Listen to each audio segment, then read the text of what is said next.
วันนี้พาโยมแม่มาโรงพยาบาลมาทำหน้าที่ของผู้เป็นลูกเนี่ยแหละเป็นความหวังของพ่อแม่แล้วก็เป็นหน้าที่ของลูกไม่ใช่ภาระคือหน้าที่โดยตรงเจริญพรบ้านเลขที่เหรอบัตรประชาชนนะบ้านเลขที่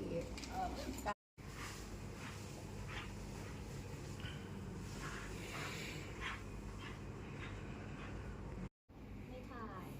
ไม่ถ่ายมั้ง ไม่ถ่าย ต้องกินยาระบายไง อ่านไม่ค่อยอ ถ้า อก ไม่ระบายแล้วไม่ออกมันไม่ถ่ายมาเป็นปีเลย